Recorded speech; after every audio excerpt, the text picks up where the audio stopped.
Welcome, everyone, to this virtual summit for the Public Speakers Association. I'm Brian Wagstaff, and I am happy to be hosting today.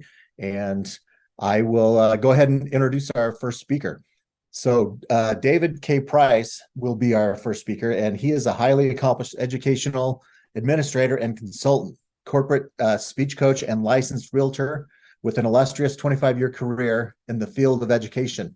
His professional journey is marked by remarkable dedication to enhancing educational experiences and achieving tangible outcomes.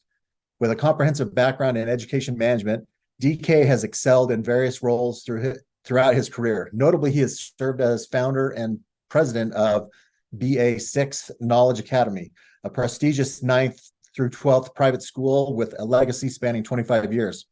Under his visionary leadership, BA6 Knowledge Academy achieved outstanding success, boasting an impressive graduation rate of 86%.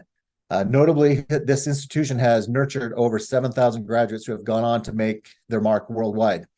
With a track record that speaks of remarkable achievements and a dedication to fostering excellence, DK Price continues to be a driving force in the field of education and beyond. His passion for creating meaningful educational experiences and his results-driven approach have left an indelible mark on the industry. All right, so let's turn the stage over to DK Price. Well, good afternoon. Well, at least it is afternoon here, right? I am here in Atlanta, Georgia. Good morning to those where it is morning to you. Thank you, Brian, for that introduction, and thank you for this opportunity on today. Brian and I met a couple of weeks ago, and we discussed the various roles and hats that I wear. And one of the hats that I wear that he did not mention today because he wanted me to discuss it is I'm also a voice-over coach. It is probably one of the most fascinating things that I do outside of managing 9th through 12th graders every day.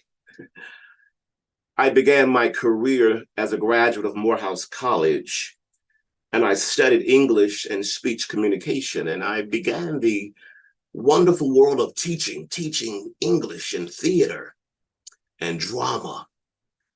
And I began working in the field of voice acting. And this is way before we had the wonderful internet the way we have it today. I began in the 90s.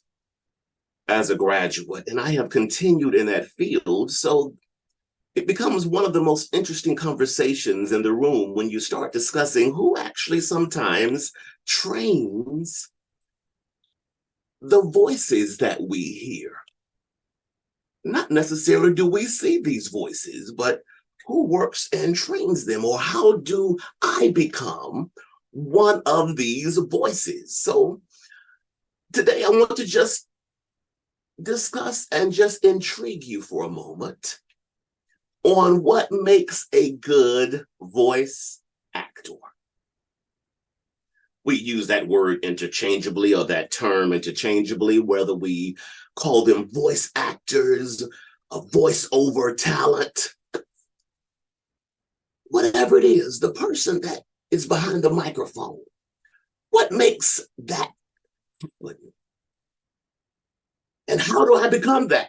Maybe your question on today. And I want to allow some questions and answers on how maybe you can become this voice that no one sees.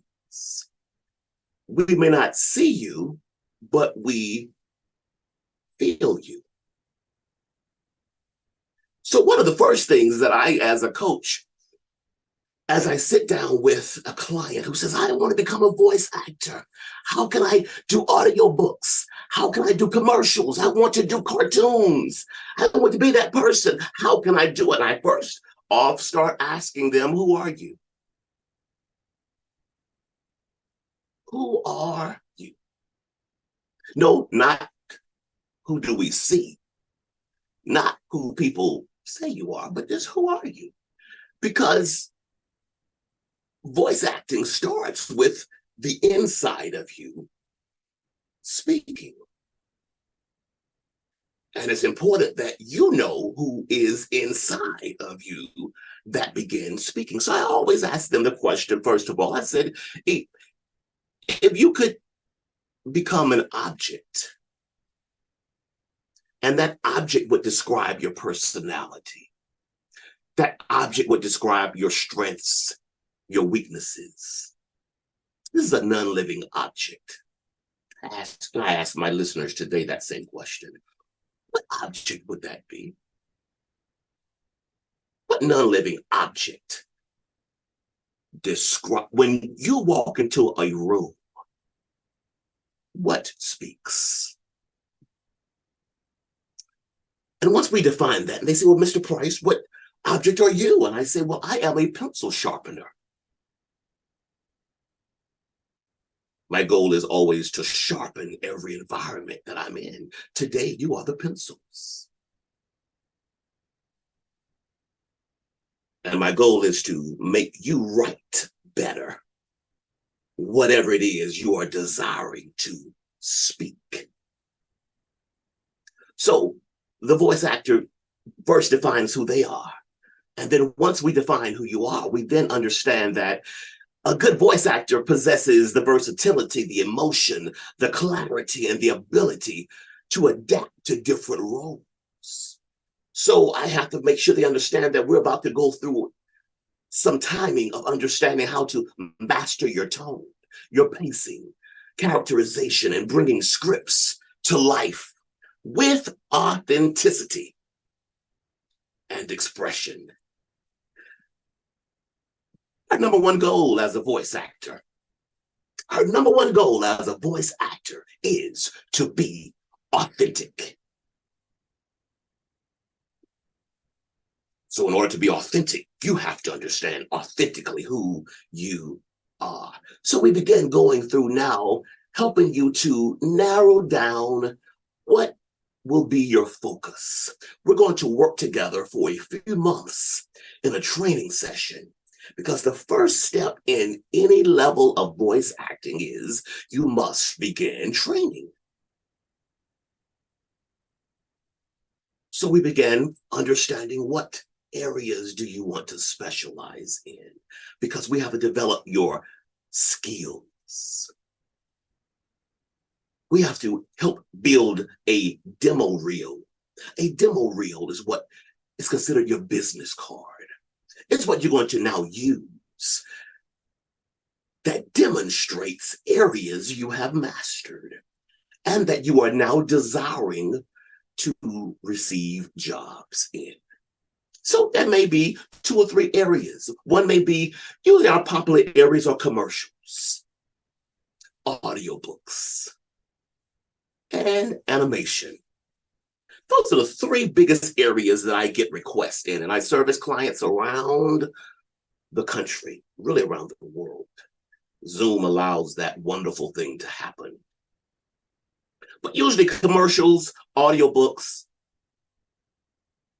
and animation becomes the biggest areas that they say, hey, I want to do that. How can I do that? Help me do that. So we began to build a demo reel. What does a demo reel do? A demo reel is about 1.5 minutes sampling of your instrument. What is your instrument? This voice. We need to understand what all this instrument can do within about 1.5 minutes. What all can it make me feel? Because casting agents are now listening to this, and this is what they're making their decisions on before they now utilize your services. So we began understanding what areas you want to go in. So let's begin with commercials, you may say. And commercials are usually a very needed area, regardless of any other area you want to go into. Let me tell you why. We have realized that casting agents listen for some reason to a commercial demo first before they began listening to your other demos. Mainly because when a good commercial demo has been packaged together, it's going to show so many sides of this instrument. It's going to show so many pacing samples. It's going to show so many emotional sides. We're going to hear a compassionate side of your voice. We're going to hear the big voice that we hear on stages. We're going to hear the voice that makes us turn our car around and run to McDonald's because you made that sandwich sound just so good, just the way you described the cheese. We're going to hear the voice that makes us run to Macy's on Friday, Saturday, and Sunday, because if not, we're going to miss the 35% off. We're going to hear all of those sounds.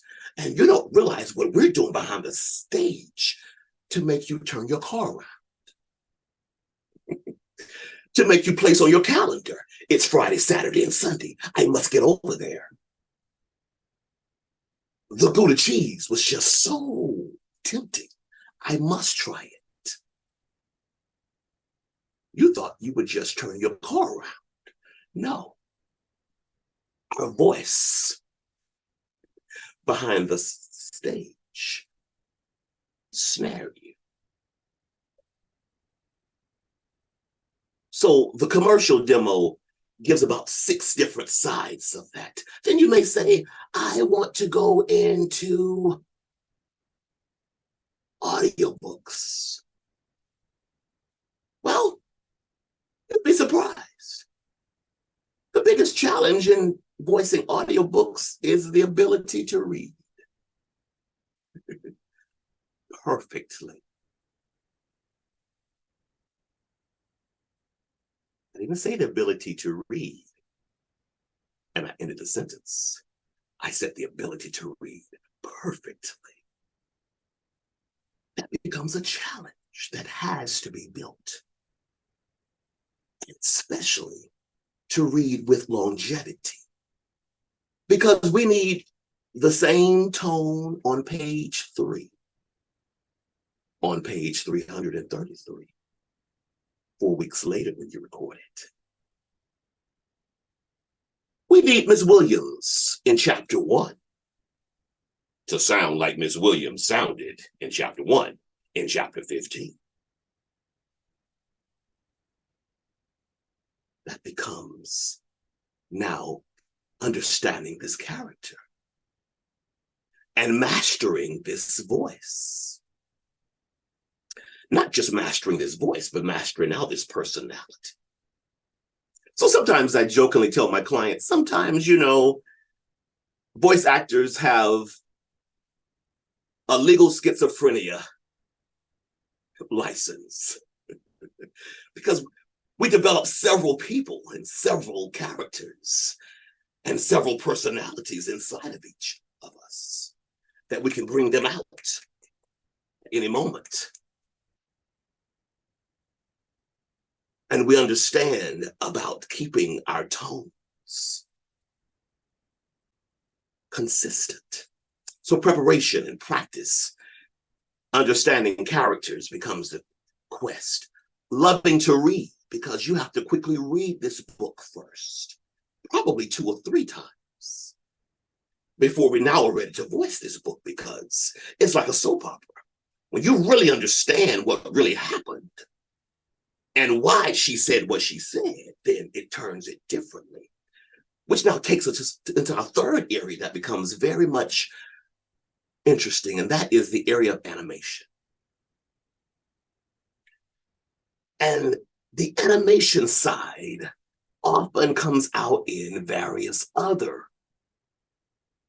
sides of voice acting, such as sometimes in commercials. What if you are voicing a toy commercial? And then your voice has to be very animated at that time.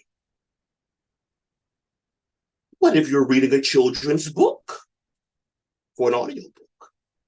Or what if your character in the audiobook voice needs to become animated. So the animation side does not just mean you're doing cartoons and video games. It is the ability to change your voice in any type of way that you need to change it to, and change your expression, and go from being able to say, close the door, to close the door, and walk this way, slowly. This calls for close encounters. And notice I didn't just say that with my voice, but if you notice that my body, which is part of what we have to make sure we understand, that voice acting is really just 10% your voice and 90% acting. And I tell all my clients that where your body goes, your voice will follow. So if your body stays firm and your face stays flat without emotions, you best believe your voice will not go anywhere. But if your body and your face moves, and sometimes everything about you needs to move to make that sound come out, then you will win every time.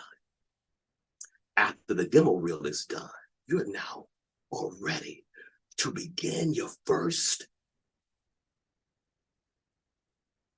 level of receiving jobs. You still need additional training. However, you have now said you have mastered these areas because we have chosen scripts, we have rehearsed them, we've analyzed them. You understand your voice, your pitch, your tone. We understand how to stretch you in different ways. We understand how to show the compassionate side of your voice, such as what we hear in commercials and life insurances commercials. We're here for your family. Then you also understand the big voice that we hear in the Friday, Saturday, and Sunday big blowout sale at the U.S. Tire. And then you also understand even the sensual side of your voice that we hear even in car commercials, like sleek, alluring, the 2023 Acura. We hear all of those. And you don't know what we're doing behind the set in the closets of our home many times. However, we're the driving force behind sales because we make you go out to Walmart to ensure your child's toy is purchased by Christmas. Thank you so much for this opportunity. I open the floor for questions on today.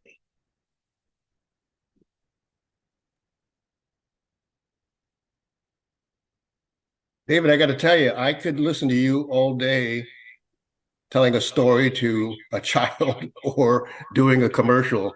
Much more pleasant. I commend you. You are an artist at the way you command your voice to do what you want it to do, following your body, of course. Thank you so much.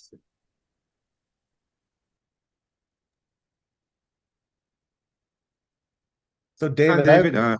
This is Reverend Dixon. It was very engaging, and you offer that engagement to your audience and to your students. How's your contact information where we can get in contact with you if we have individuals or ourselves that we want to pursue? Certainly, and I will place that inside of the chat, but my website, I'm sorry, it's dkproductionsgroup.com. Thank you. Yes, thank you so much.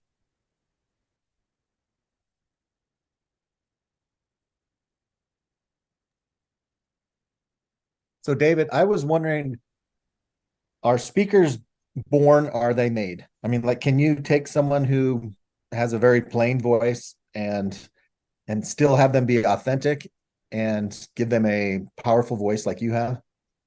100%. And that is because if you are authentic, then we're going to capitalize on your authenticity. We're not trying to make you anyone else. Now, if You find someone that says they know me and have known me since I was 5, they will tell you, this is who I was at 5 years old. In fact, one of my favorite toys was a microphone. I had a microphone sitting in my house at 5 years old. I've always had microphones. So I sort of have this. However, when you say made, we can definitely sharpen you. And there are voices that are needed of all pitches and tones. We just match you to the audience for you. Everyone has an audience. It is important that we help you find your audience. So yes, if you have a tone, and I'm assuming you're sort of referring to maybe a sort of monotone type of tone, and I do have clients that come to me with that. We could always add inflection regardless. Because what happens is most times your monotone tone is because you're not moving. It's impossible for you to be monotone and you move. So once I make them move, and once I work with their muscles, see, all of these are muscles that regularly, we just don't move them on a regular basis. But once we really understand how to move just these muscles in our face, then your voice will follow it every time.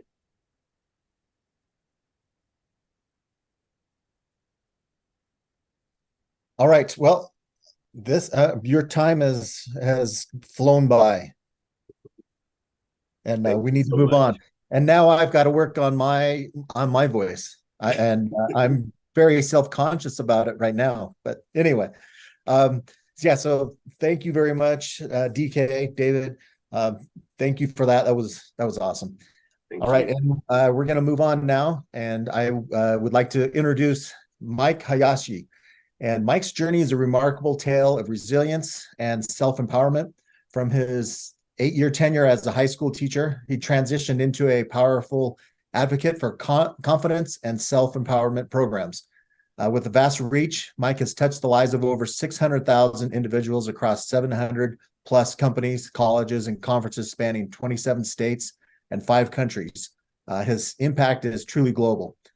Beyond education, Mike holds a 7th degree black belt and a master's in education, embodying his commitment to both physical and mental mastery.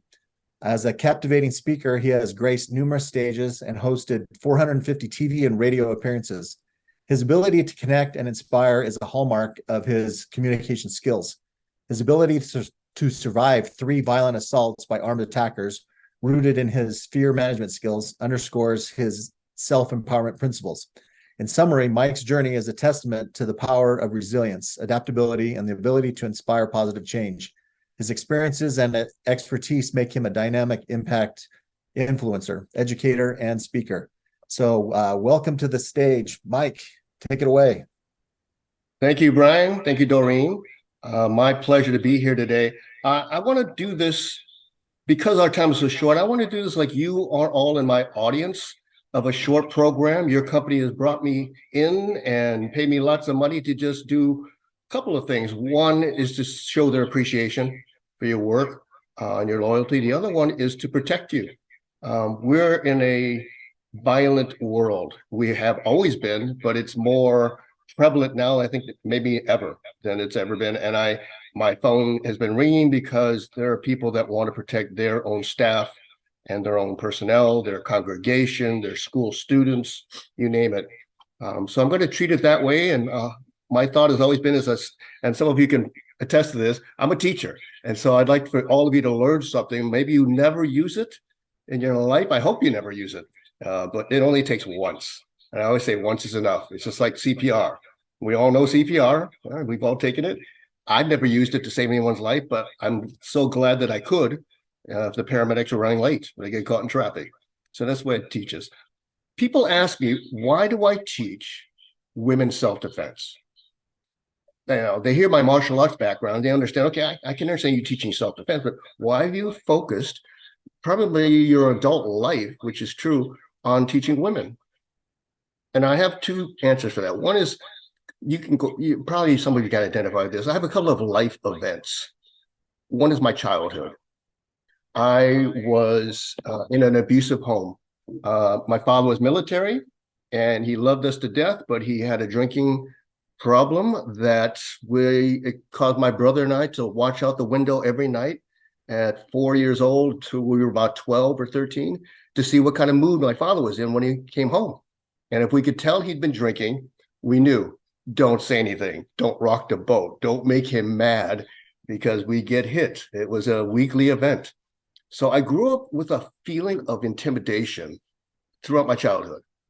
Not say the wrong thing, not do the wrong thing, not to act out, not to do anything that would rock the boat. And I kept thinking, boy, I wonder how many other people feel the same way. My second life event came as a freshman in college. I was a drummer in a band, and I met this woman while I was playing a job at a country club somewhere, and she was a waitress, and our eyes locked. She was across the state of Illinois. I was living in Illinois at the time, and neither one of us had a car, and we're about 6 hours apart. So it took me 3 months to set up our first date. My parents dropped her off on a Friday. My best friend drove her home on Sunday. So it took a long time to set this up. This is before cell phones. We did a lot of long distance calls. First date, she's reaching her purse. We've already had dinner. We went to a movie. I'm thinking she's getting ready for her first kiss. And she turns around and she has a switchblade in her hand, and she pops this switchblade. It's about 3 or 4 inches, and she puts it in front of my face. And she begins to tell me how she was gang raped a year before by 4 young boys in her town. She was only 15 or 16 at the time. And one of the boys she actually knew. And she told me in graphic detail what they did to her. Now, I'm an 18-year-old kid, born and raised in Hawaii. We left our front doors open. I never heard the word rape, really, in that context until that night. And she scared me. I could see in her eyes how angry she was, how it's still with her. And she said, I really like you, but we have to have an understanding. No one is ever going to touch me like that or treat me like that again. Do we understand each other? And she puts this knife. She never moved the knife. It's right here. And I'm hypnotized by it. I say, her name is Carol. Okay, Carol, I understand. I'm so sorry you had to go through this. I wish I could take it out of your history, but I'm so sorry. I would never, ever do that to anyone. And I tell you, I was sleeping with one eye open that whole weekend. I'm thinking she's going to have a flashback, and I'm the only guy in the room. So what did I do? I'm 18 years old. I took her out in the quad and taught her some karate kicks and karate punches, because at that time, that's all I knew how to do. Well, after she left, I mean, we tried to date for about 3, 4, 5 more months, and it just wasn't working. She needed therapy. I hope she got counseling. I hope she got the therapy she needed. She hated men. And every time I tried to put my arm around her, she would pull it off just by a reflex. I try to hold her hand and she pulled back. So I understood it doesn't ever affect just that one person. It affects everybody in their life, even somebody new and somebody she really cared about. We really liked each other, but I understand.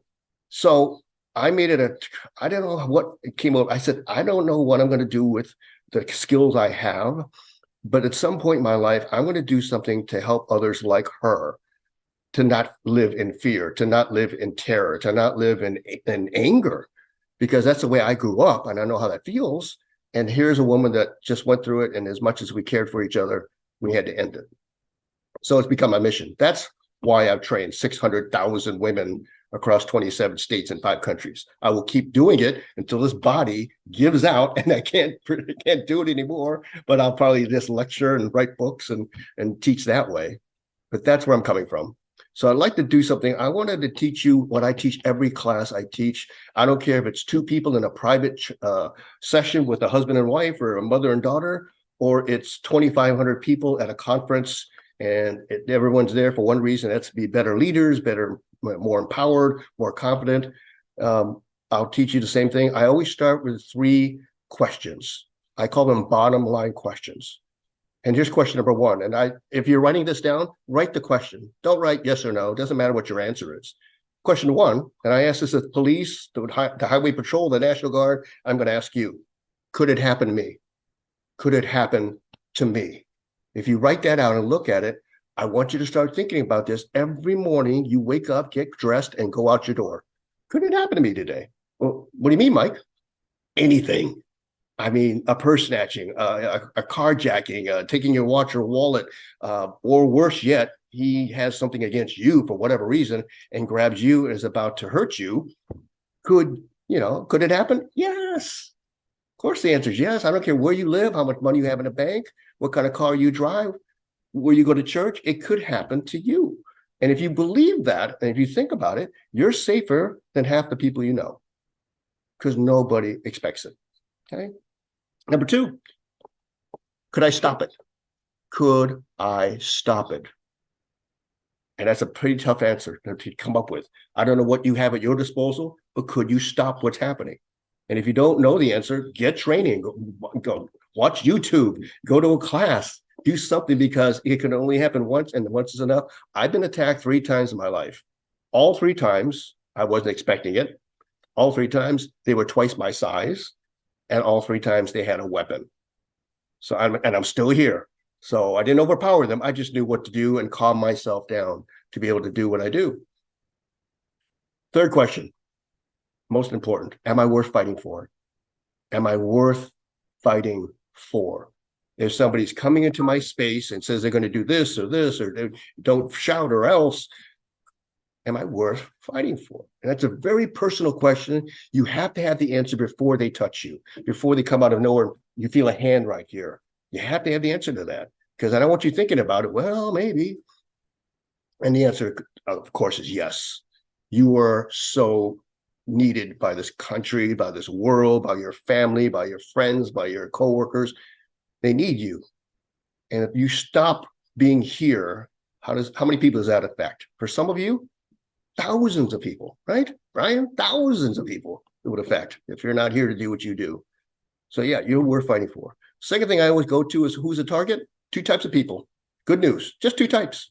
Type 1, they like really, really weak targets. Now, what makes you weak? It's a really easy translation. You look like you're having a bad day. How many of us are guilty of that once in a while? You look like you're having a bad day. Means you're just, you just don't look yourself. You have what I call this edgy look. And they can pick you out of a crowd, coming out of a grocery store, coming out of your office building, coming out of a movie, anywhere. Because they want to go after somebody that's going to fall apart as soon as they put their hands on you. Second type, they think you're easy. Now, what makes you easy? It's not the late movie or a soap opera. I'm talking about a different type of easy. Easy to them means you're distracted. You're an easy target because you will never see them coming. Officer, he came out of nowhere. Yeah, to you, yeah, he came out of nowhere, but he was there the whole time. They were walking right behind you all the way back to your car, and then you feel something in your back. They were there. You were just either on your phone or talking to somebody, or you're just daydreaming about what you're going to do tomorrow or what you're going to cook for Thanksgiving.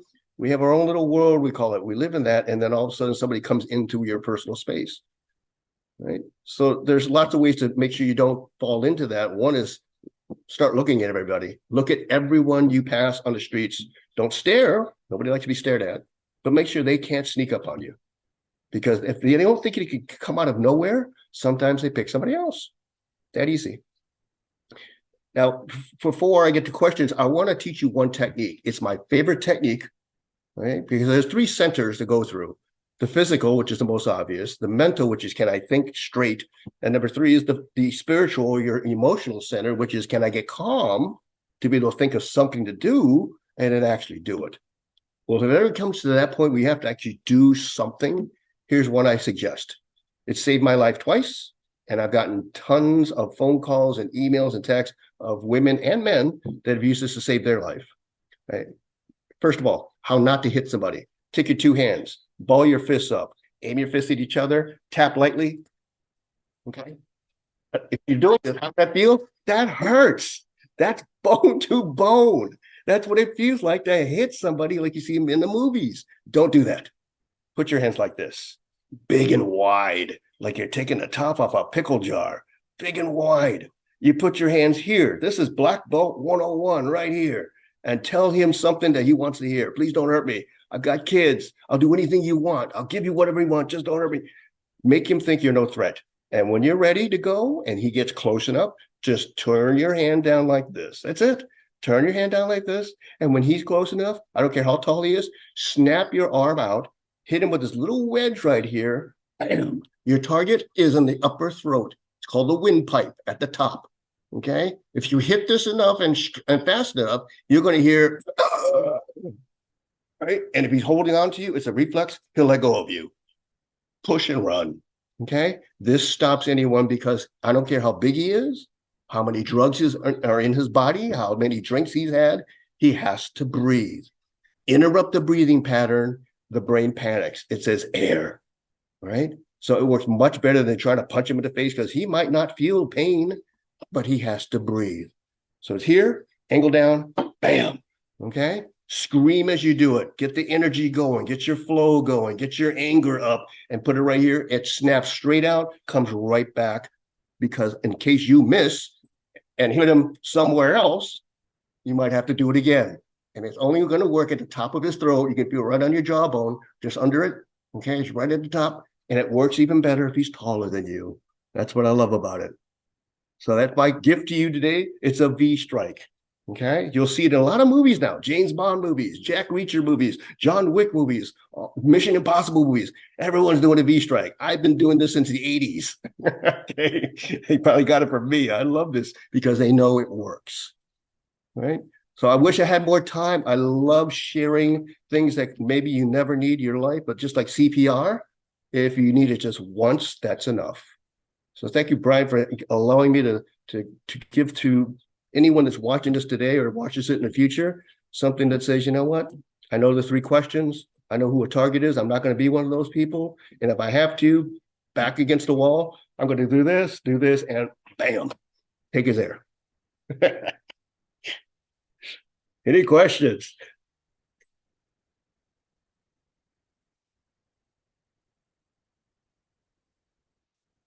Oh, by the way, let me put in the chat. Let me give you my contact info just in case you want it. Let's see here. You can always call me or send me a text and I'll get right back to you as soon as I possibly can. Or you can just send me a quick email. It's Mike at, one word, takecontrolselfdefense.com.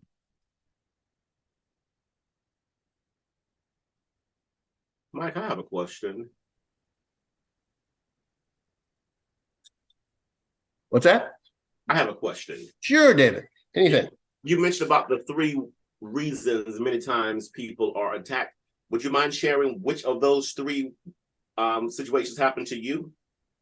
Oh, I was delivering pizzas once, just doing my job between my junior, senior in college. It was the last run of the night. I'm walking up. They called in a fake call. I got there, and here's a gentleman steps off his porch with a baseball bat. Gotcha. I would have gladly given him the pizzas, but then I turned around to get to my car. His partner, his buddy, was behind me in front of my car with another baseball bat. They swung the bats at my face and head. I hit him right in the face the way I've been dreaming about since I was 10 years old to legally do this. No effect. Bam, nothing. He just shook his head.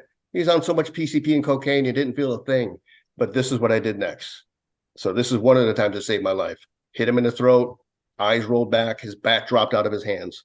You know, so sometimes you have to do things that are not the way I was trained in the martial arts, but because it works. And I know this one works. Thank you, David. Anything else?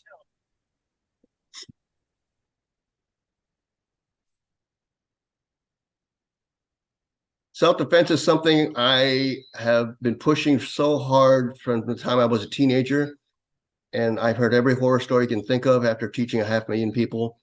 But it's like putting your seatbelt on. I want it to be something you just do, whether it's a law or not. You know, CPR, everybody over the age of 9 years old should know CPR.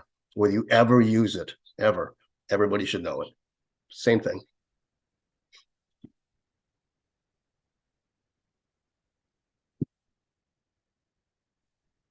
One more thing. If you have any people that, these are the people I'm looking for 2024, you can help me. I want to get back to nurses. I used to teach at hospitals for a long time before COVID.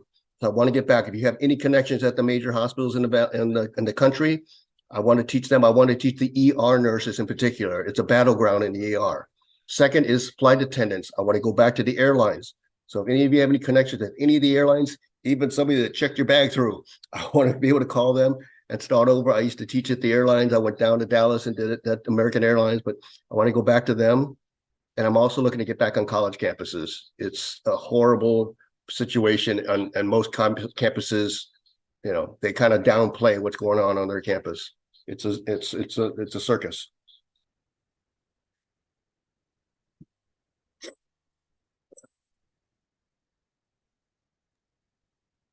So, Mike, I know I asked you this before when we met, but maybe everyone else would like to know this.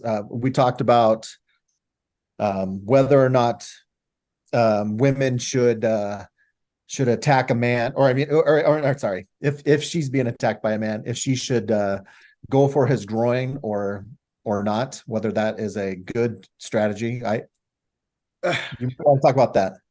It's the number one technique or number one thing that women in this country want to do to a man. If you ask them, if you could do it legally and he deserves it, every woman, I think 97%, they did a survey years ago, want to kick a man where the sun don't shine. They all want to. So here's the problem. There's 3 conditions. He has to be standing right in front of you, exactly far enough away for your legs to reach him. 2, he can't be moving or moving you around. It's hard to hit a moving target. And 3, they expect it. Okay, so they'll do everything in their power to not be able to, for you to, you know, do this simple technique. You know, they'll just turn her across their legs or something. So I like to do it maybe as a second or third option. Take his ear first, take his eyes first, take his ears out first, just clap his ears, something that distracts him. And then when he's out like this or like this or like this and moves back away from you, his legs kind of spread out to catch his balance. That's the time to do it. I mean, I like doing it, but it's sometimes that's the first thing they expect. All right. So they won't let you do it. So distract him, and then you have my full permission. Go for it.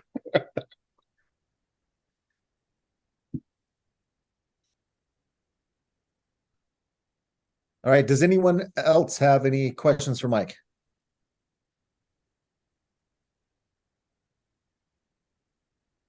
If something comes to you, please give me a call or send me a text or a quick email.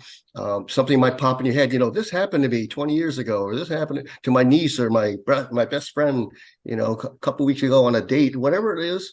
Please let me know. I would love to help you or just pass the information on to them. I'm trying to help everyone that I can. My goal is to teach 1 million women. So I've got 397,000 to go before I retire. I'd like to get to them quickly because I'm hoping that they tell 10 of their friends. That's my mission. And I will fly anywhere.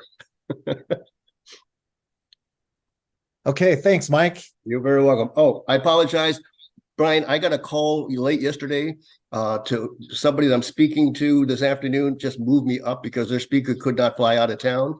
So I'm going to keep this live on my phone. But if you see me disappear or come up and down, it's because I'm on the phone driving to another program I've got to speak to. They just pushed my program up about 4 or 5 hours. All right. No, thank you to everybody. No problem.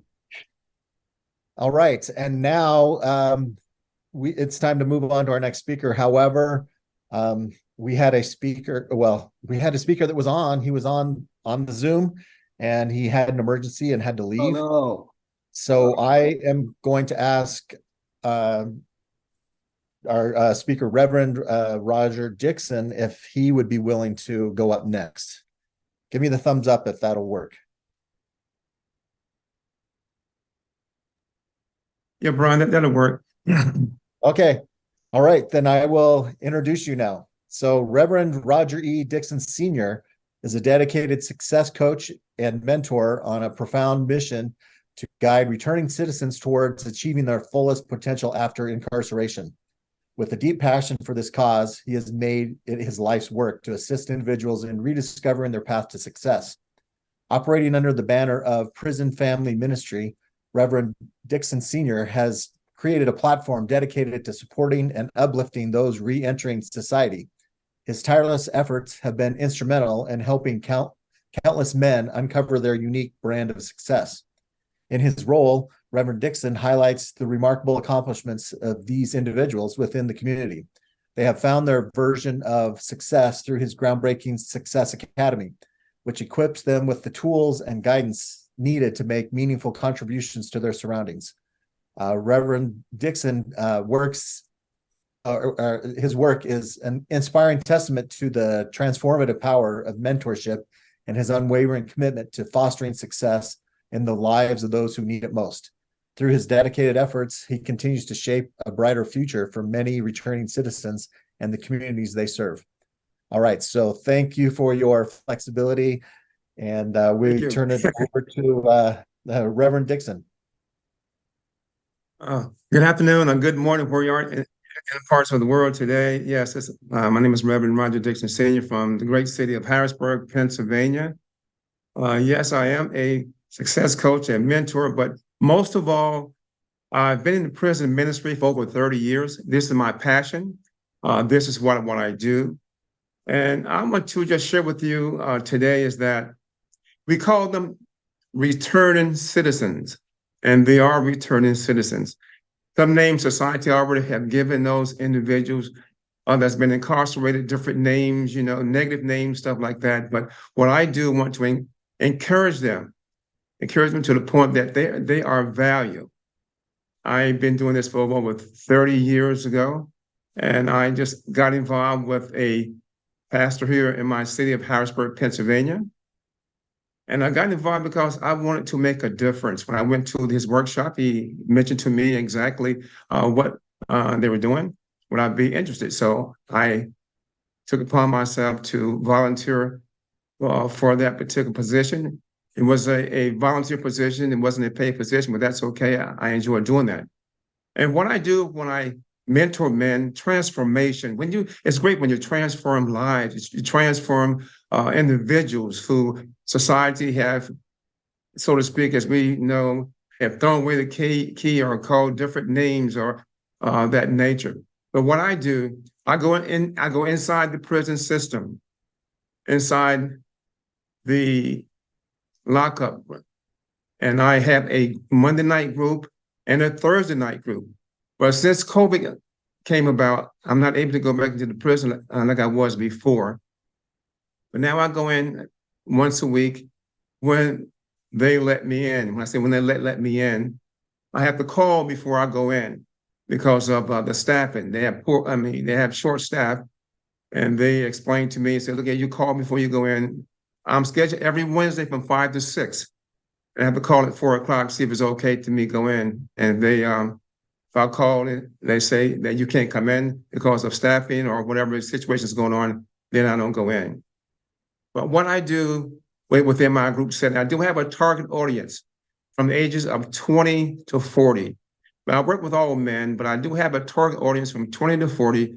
My core group that I work with, one-on-one when I'm inside the prison, and when they get out, I emphasize to them, please come back and see me, come to my church or my organization that I have, and we can do one-on-one. I enjoy doing one-on-one or group coaching. But for over 30 years, that's what I've been doing, going in and out of the criminal justice system in my city of Harrisburg. And what I was able to do is help young men get back on their feet, to get jobs and opportunity. And that's why I created, over a year ago, when the pandemic was going on, I created, along with my coach and mentor, Success Academy. And my hashtag is Beyond Success Champion. And what I do, I treat the intensive group coaching, and you see in my backdrop there, and everything evolves around leadership training, educational referrals, family advocacy, and prison reform. And how I achieve that, I partner with the local groups in my community, nonprofit organizations, businesses, and also other clergy groups here in my city of Harrisburg. And what we do, we collaborate together, we come together and see what they can do to assist me in what I do. I do have some success individuals, I've been doing this for over 30 years, and my success rate maybe 80-85%. Some have went back into the system, but as time have went on, they always come back and see me. As I made a mistake, Reverend Dixon, and I'm not going back in that environment again.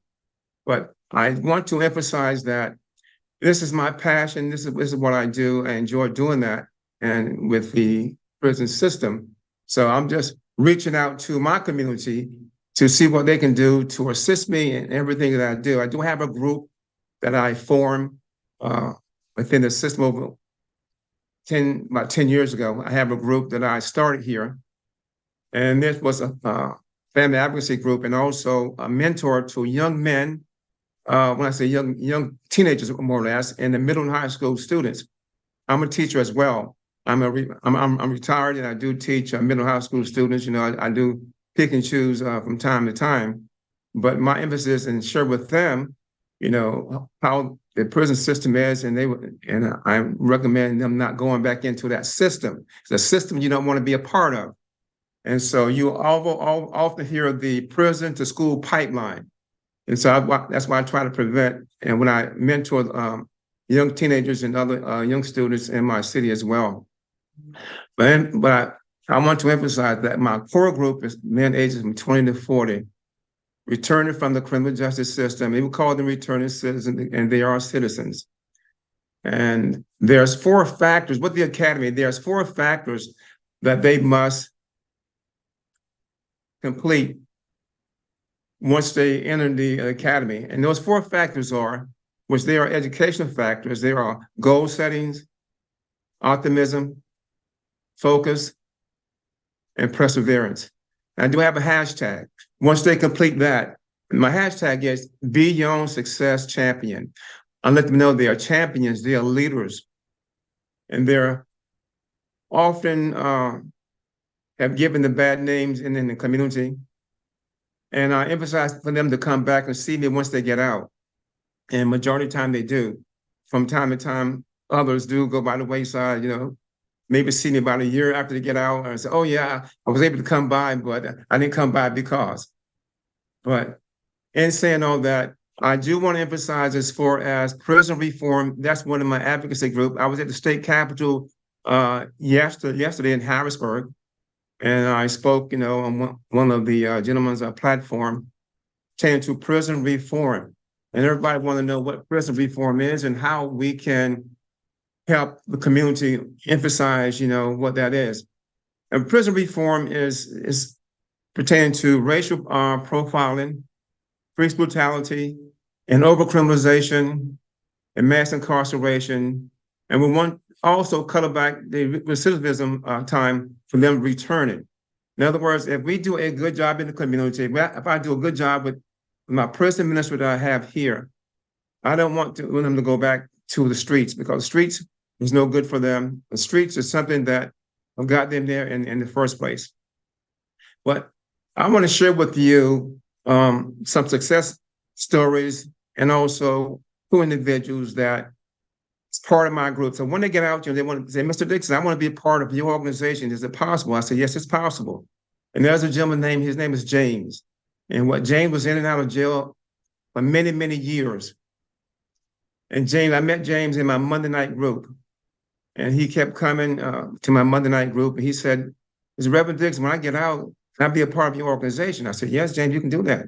I said, but first of all, you got to be committed. You got to be sincere. You got to be determined to change and help other people meet that same criteria. So he said, okay. So he kept coming. So once he got out, he was part of my group. And not only that, he was part of my leadership part of my group. And I was able to arrange for him to be at the Bethesda Mission in my city. He didn't have a place to stay. So I arranged for him to be at Bethesda Mission. It's our local mission here in our city, for him to stay at, to get training and also change his life. So he did that. He was there for 3 years. And I didn't know James was a cook. And so while James was there, he turned his life around to be that cook. He changed his life around to help others there inside the mission where he was at. Then he was later on moved to get an apartment that he so desired he'd been talking about. So this is what I do as far as with the prison ministry, being that mentor, being that transformation coach, is to help them to have a better life. is to help them to be the best in their family and community. Not only that, most of the men, they do have children. And I refer them to agencies in my city to help them be better parents, be better a father, a husband. But a lot of things I don't have within my system. I refer them to other agencies in my city of Harrisburg. So I'm very passionate about this. And as I talk to you right now, it's just dear to my heart that I want to reach out there and just make a difference. We all can make a difference. But we've got to be willing to share information. We've got to be willing to, be committed. And I have that commitment, here within my city. Not only that, before the pandemic, I had a goal setting for the individuals that was getting out in 2019. I wanted them to write a book. Part of my Monday night group when they was getting out, I said, I want you guys to put your story in a book. That was in 2019. And at the end of 2019, we were beginning to do that. And part of it, 2020, as you well know, the pandemic hit in March, February and March, and we couldn't continue meeting inside the prison. So when they got out, they came to see me. So some things was a setback in that transformation right there. But I do have several individuals, that have reached out to me and so they can finish their book. Because the pandemic for 2021 and 22 was a setback from them. And so what we're able to do is pick up the pieces so they can write their story. Because I explained to them their story have a healing effect when people read their story and they see what happened to them and see what they can do to be a blessing to them. So this is what I do. This is my passion, and this is just a great ministry that I try to reach out and help others in my community, outside the community as well. I get calls from all over, people I don't know, people that refer to me by a person, or they might see me on Facebook or LinkedIn. I'm in prison ministry. They reach out to me in different states and see what I can do. I don't live in that particular state, but I do have my committee chairman here in my city reached out to whatever city or state they're in and see what we can do to assist them. This is somewhat bigger than me. With the academy, I'm looking with my tech person eventually to take that worldwide.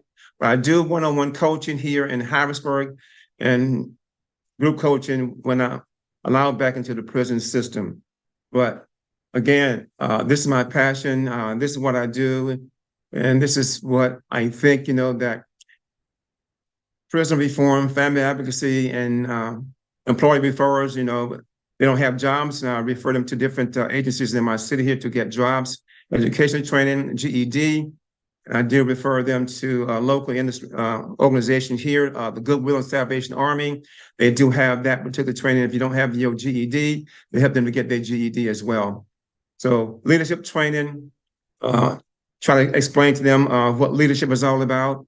I say leadership is not about telling people what to do. Leadership is being able to lead. It's time we lead by example as leaders. I share with them, workplace experience of me working in a department store when I was a teenager, and I moved up there when I graduated from college and stuff like that. So I'm just here just to make a difference. I'm here just to see what I can do worldwide. Not so much in my city. I'm here just to reach out to let them know they are valued. I reach out to them, let them know they are human, they are somebody. But I'm always advocate about prison reform because we need prison reform because we've been talking that for over 20, 30 years and hasn't been prison reform. People have worked on it, but no one had made a difference that to make that happen so that men can be able to, be a pillar in society, be part of their family structure, being a good husband, being good fathers, and things of that nature. That's what I do. This is my passion again.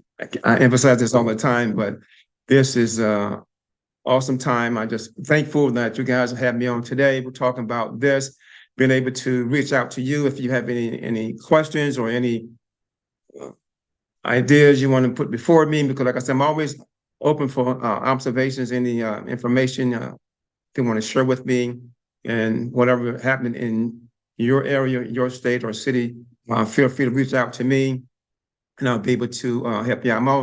I'm on all social media platforms, Facebook, LinkedIn, Twitter, all social media platforms. I do have a website. It's www. I'll put that in the chat, www.rogerbixon.com. And I'm able to, any information that you guys want to share with me as well. But I'll put that in and check my contact information and my email and also my website. And Brian, again, I want to thank you for just allowing me just to be on this platform. Once again, I get passionate about it and I get, involved with certain things. And I just, just seemed like it was just like yesterday I got started. It's about 30 years ago. So thank you very, very much.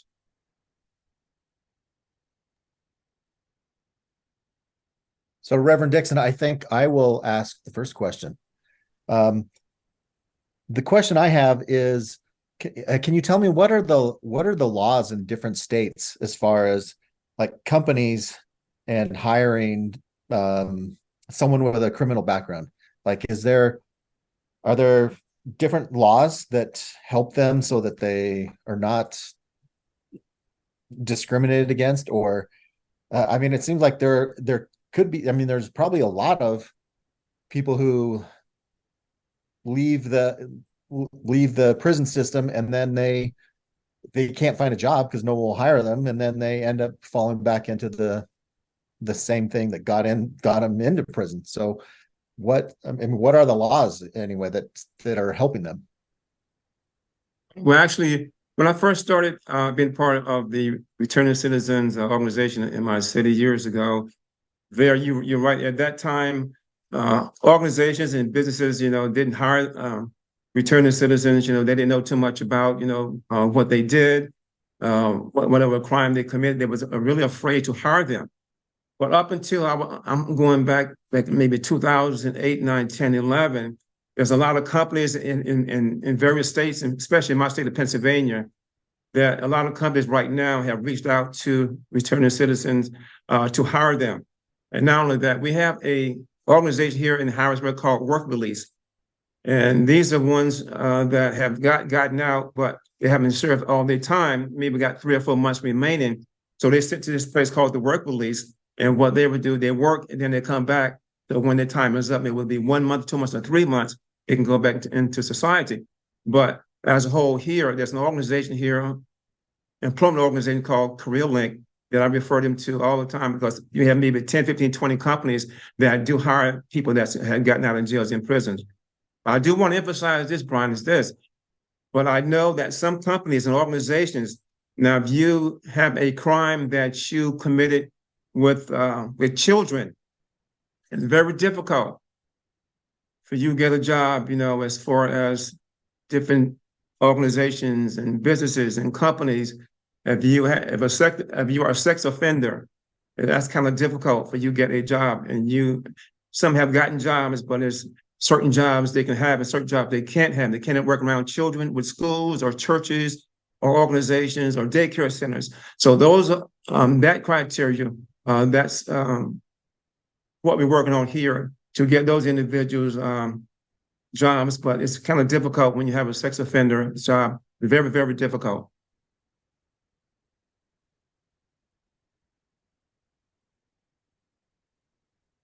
But like I said, but the other individuals getting out, now there's no problem with them finding on different jobs, whether it be warehousing, whether it be in department stores, of that nature. Now things has changed and different states have changed, and here in Pennsylvania has changed as well. Okay, well, Reverend Dixon, thanks so much for being on and thanks for sharing with us. Bonnie Roberts is she's the self-talking Sherpa and a beacon of empowerment in the realm of self-leadership life coaching. Specializing in internal family systems, or IFS, Bonnie is dedicated on guiding women who may feel confined in their roles as wives or mothers, helping them forge a profound connection with their authentic selves. As a divorced soccer mom raising 4 incredible kids, Bonnie brings a wealth of personal experience and empathy to her coaching practice. She thrives on delving into the realms of Jungian psychology. I don't know if that's pronounced right, but Jungian psychology, shadow work, and archetypes, allowing her to provide holistic and transformative support to her clients. Beyond her coaching prowess, Bonnie is a devoted poetry enthusiast with an impressive repertoire of 120 plus memorized poems. Fueling her zest for life, she seeks out the next thrilling adventure, whether it's on a hiking trail, dance floor, pickleball court, or on a new travel destination. And in fact, that's where I met Bonnie, was traveling. We were on a speaker cruise. And if anyone is interested in speaker cruises, you can contact one of us. In every facet of her life, Bonnie embodies resilience, curiosity, and a passion for helping others navigate the intricate landscape of self-discovery. So welcome to the virtual stage, Bonnie Roberts. Thank you. Thank you for having me. That made me sound way cooler than I am.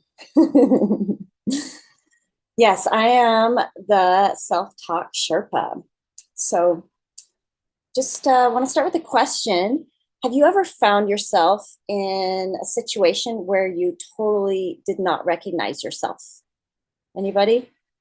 Or you were like, what the heck? This isn't me. I don't do things like this.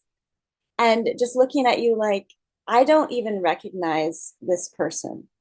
That's been me several times in my life, but one time really stands out. I was living in Midvale and walking alone at midnight down the street in Midvale.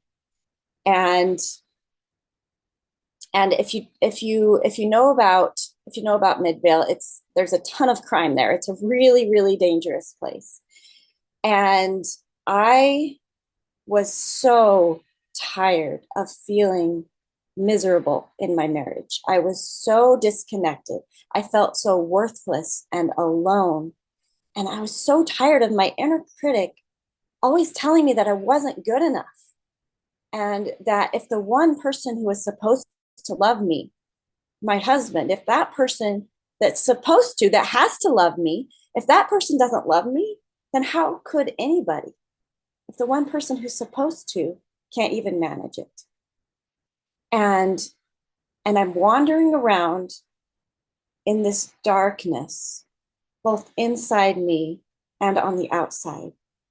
And I found a little park and I saw a swing set.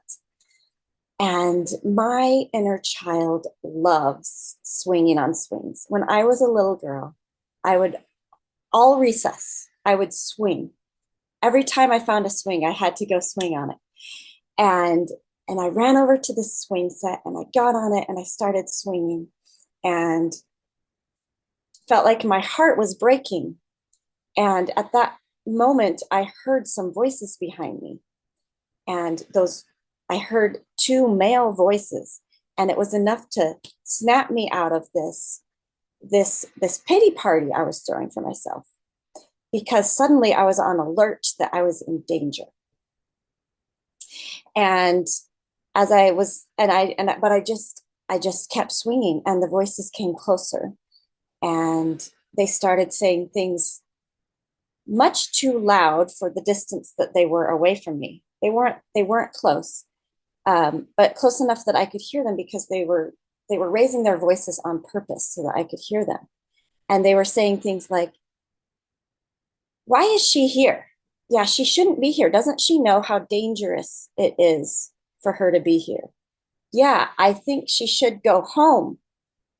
And these voices just kept saying these kinds of things until I realized I need to get home, and realized that they were trying to help me. And I hopped off the swing and I walked quickly back to my apartment complex as fast as I could.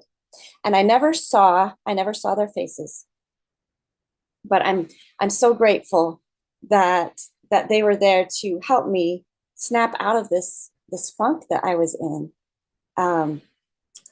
And I had some other experiences where I didn't recognize myself, where I was driving recklessly in the canyon in the middle of the night because I didn't care about my safety, because I thought I was worthless and I thought I was unlovable. And I just wanted to feel something different. Can anyone relate to that? Where you're in so much darkness that all you care about is feeling something different. And I was rebelling against my inner critic. And I was saying, you think you're in charge? You think you can boss me around and tell me what to do? Well, I'll show you who's really in charge. And it was this rebel part of me coming out. And so I had this power struggle between this inner critic that was showing up as a judge, right? And this rebel that was saying, you're not in charge of me. You can't tell me, you can't define me. You can't tell me who I am, right?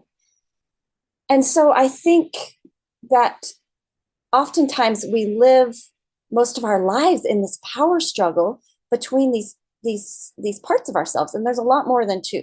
These are two major parts of me, but I have so many other parts of myself, but these are the ones that get into the power struggle dynamic. And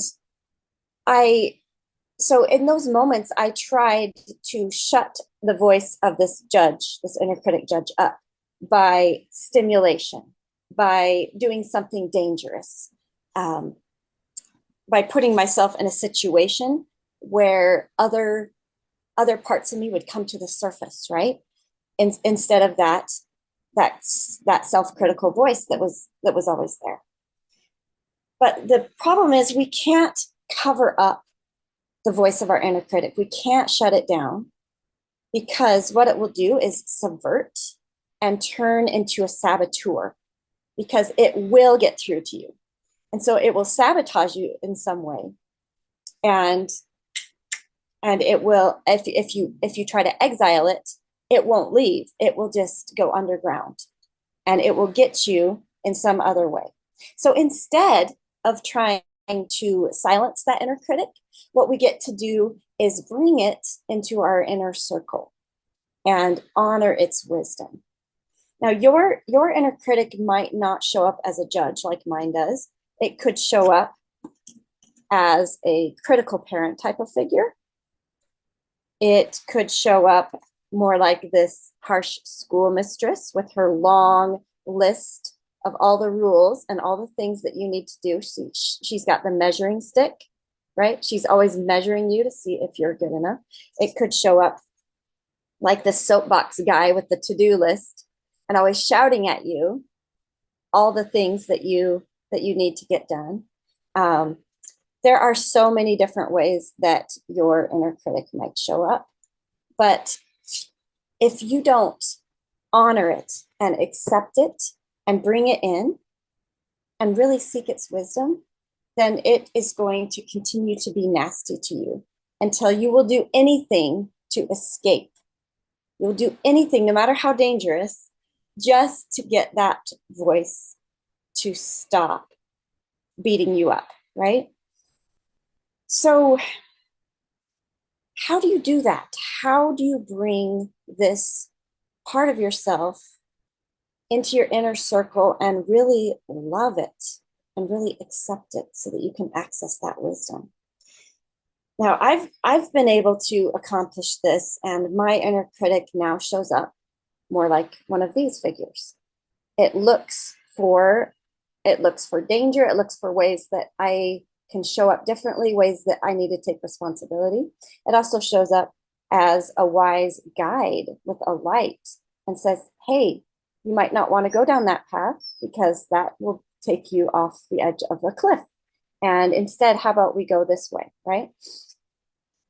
And so I've accomplished this by really getting in touch with all the parts of myself and having a conversation. This is why I call myself the self-taught Sherpa, because I've learned how to reach out in love and acceptance and conversation and just understanding and curiosity to get to know these parts of myself. What do they need?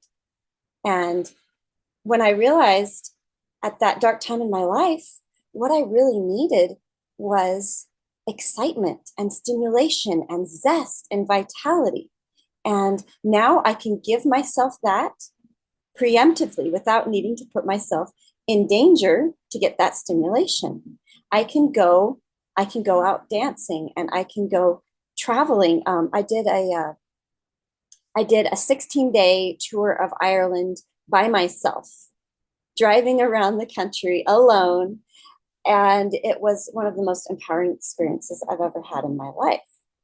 And it wasn't coming from a place of needing to escape any part of myself. It was coming from the truest part of me, wanting to go on an adventure of learning about myself and exploring me. And so all inner work comes down to giving yourself permission to be who you are, to do what you love. And as much permission as you can give yourself, then you will resolve these inner conflicts that are keeping you in these self-sabotaging patterns. You can resolve these conflicts the more you give yourself permission. And I wanted to share a poem that I dearly love by Mary Oliver. It's called The Journey, and I love this poem because it is my journey. And it shows the contrast to me needing to escape the voices in my head. Instead of that, it's the journey to find the truest, deepest, most authentic voice that really is who I am. So I hope you enjoy this by Mary Oliver, The Journey. One day, you finally knew what you had to do and began. Though the voices around you kept shouting their bad advice, though the whole house began to tremble, and you felt the old tug at your ankles. Mend my life, each voice cried. But you didn't stop. You knew what you had to do. Though the wind pried with its stiff fingers at the very foundations, though their melancholy was terrible, it was already late enough, and a wild night, and the road full of fallen branches and stones. But little by little, as you left their voices behind, and the stars began to burn through the sheets of clouds, there was a new voice, which you slowly recognized as your own, which kept you company as you strode deeper and deeper into the world, determined to do the one thing you could do, determined to save the only life you could save. And that poem has brought me to tears so many times, because you cannot find that deepest, truest, most authentic voice until you leave the other voices behind, until you leave the safe, protective part of your psyche, right? That house of your old ways and your old patterns and your comfort zone. You have to leave that comfort zone. You have to go out into the night where it's stormy, where it's chaotic, where it's dark. And you have to take that risk. And you have to go into those dark places inside of yourself that seem scary. But as you go there, the stars will burn through the sheets of clouds. And that authentic, true voice that is you will emerge, and you will recognize it. And that moment is so joyful when you recognize that truest voice inside of you. And this is what I want for all of you, to find this voice. And you get to step into a life of excitement and fun and stimulation and adventure. You get to let your inner child play. And if you don't allow yourself those kinds of experiences, first of all, you'll never find that voice. And second of all, you might put yourself in harm's way in order to find that stimulation that your soul needs. So in my work, I I focus on the inner critic, because when we can transform that part of you, then the rest of you can start to emerge in your most authentic way. So I have a gift for all of you. I have a quiz called How Mean is Your Inner Critic? And it will ask you 13 questions, and it will help you get really clear on what the voices in your head are saying to you. And it will give you a result, one of 4 archetypes that your inner critic could be showing up as. And it's a fun way to get to know yourself and to see where you are. But I will also give you some strategies, depending on your results, that you can use to up level your self-talk.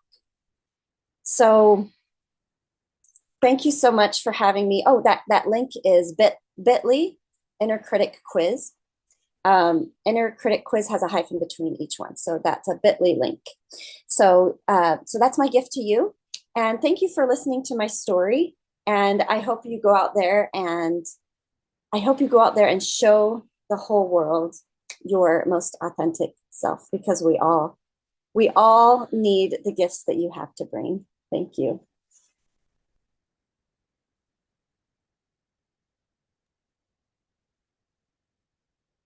Thank you, Bonnie. I want to ask a question, and it's actually a question for David, because, well, so Bonnie, you didn't hear David. He did a talk on doing voiceover work. Ooh. And so he talked about finding your voice, or being authentic and finding your voice. And I started to wonder if he's talking about the same voice that you're talking about, Bonnie. Is it the same thing? Is this question for David? Yes. 100%. It is the same thing. Yes. And many times when we're finding our voice, I'm often speaking of not the thing that we hear often, but it's the thing that speaks from the inside. That's the first voice that speaks. And then from there, it resonates to what we audibly are hearing. Mm-hmm. Yeah, I don't hear it as an audible voice. So for me, it's more of an intuitive feeling and kind of understanding that emerges into an audible voice eventually. Yes, thanks for saying that. Yes. Did that answer your question, Brian?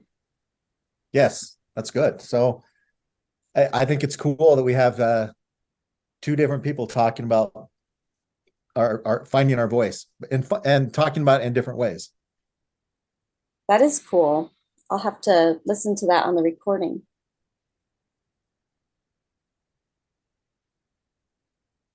Anyone else?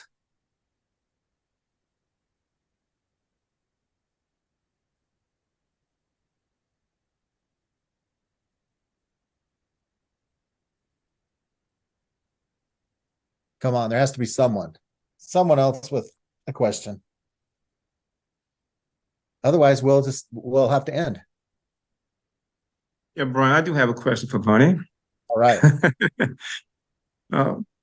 Her speech was very encouraging. The reason why I say that, because within the prison system, I do from time to time work with a lot of young ladies who haven't found themselves, work with a lot of young ladies in the prison system, in their old path, the old way, and they don't take risks to better themselves. And I just think what Bonnie said was just intriguing to share with them that they are valued, they are somebody, they are someone. I do grateful, thank you, Bonnie, for just enlightening us on that, because I think that I came in contact with a lot of school students as well. I'm a teacher as well, my middle high school students, and mostly my 17, 18-year-olds. They think they know everything, but haven't taken time out to know who they are. Yes. So I'm just on awe. I said, oh man, I heard this all the time. And they think they know everything, but they don't know who they are. And I just thank you for just enlightening us on that. Especially, I've been writing notes down here to take back to with the workplace area that I go within the prison system with the young ladies that I know as well. I will share that with them as well. The journey. I like that, the journey. Thank you. Thank you so much for saying that. Can I share one more thing? Go for it. Okay. Yeah, just my daughter's in high school. She was telling me yesterday that a boy, not one of her friends, but just someone in her school, went missing yesterday. And he had left a suicide note.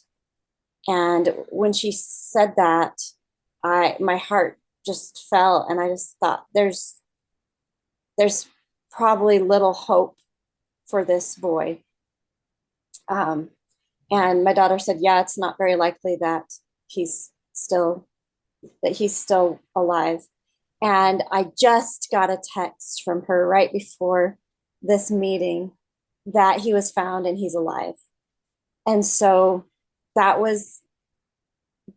made my heart sing, just that there's always hope. There's always hope. And we don't know how that hope will come, but a lot of people are in such a dark place right now.